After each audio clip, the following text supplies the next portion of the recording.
こんにちは、清まちこです。裏千家のお茶と和菓子を教えています。今日ご紹介するのは水羊羹です。作り方のポイントは2つです。この動画をご覧になれば簡単に作ることができます。作りたての水羊羹は格別です。ぜひ味わってくださいね。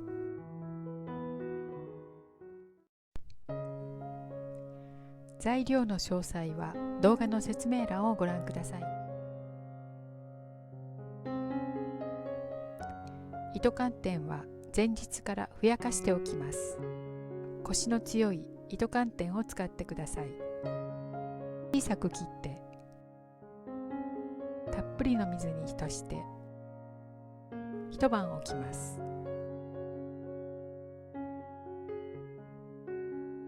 はじめに金玉液を作ります。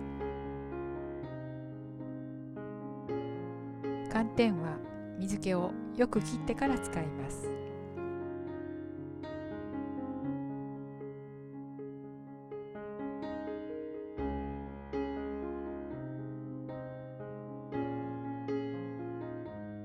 沸くと吹き上がるので深めの鍋をご用意ください。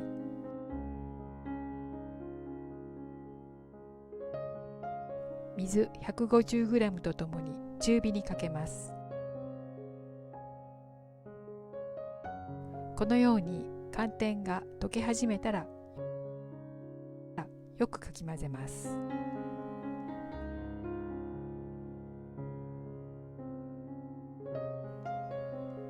完全に溶けたことを確認して砂糖を加えます。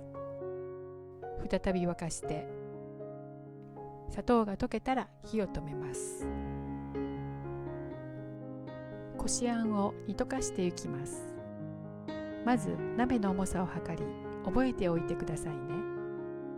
200g の水を入れて火にかけます。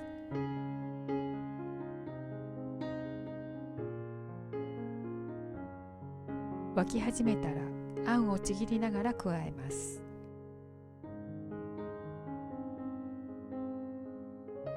中火にしてあんを煮溶かしていきます。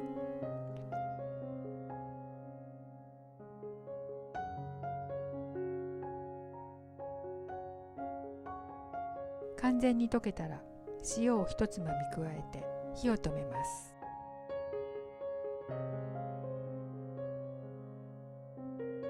先に作った金玉液をこしながら加えてください。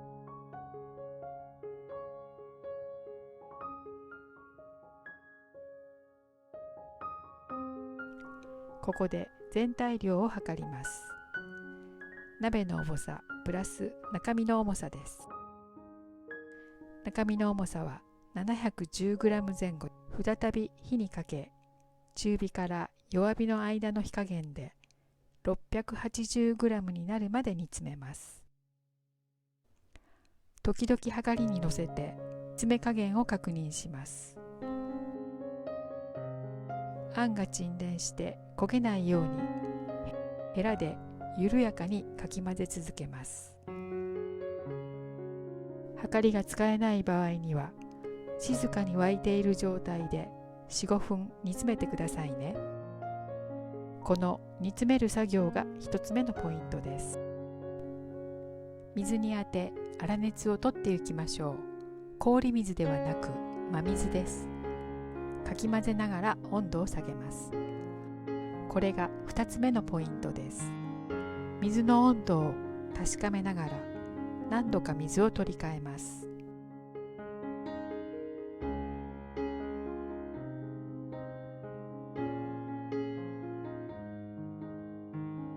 とろみがつき湯気が消えて鍋を素手で触れるくらいまで続けます。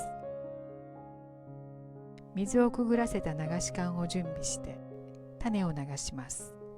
寒天は常温で固まります。固めてから冷蔵庫に入れてください。お急ぎの場合は冷水を張ったバットに流し函を静かに置いてください。切り分けましょう。このように落ちることはありませんので、内枠を動かして外しやすくしておきます。缶ごとひっくり返して外枠を外します。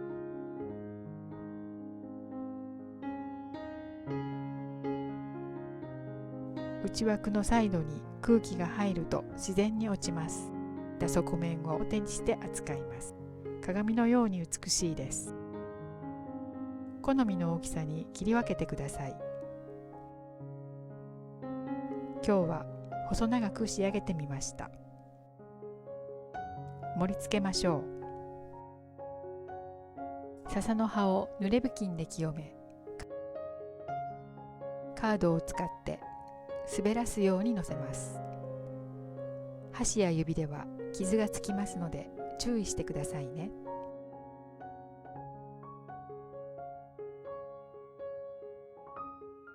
これからも美味しい和菓子をたくさんご紹介します。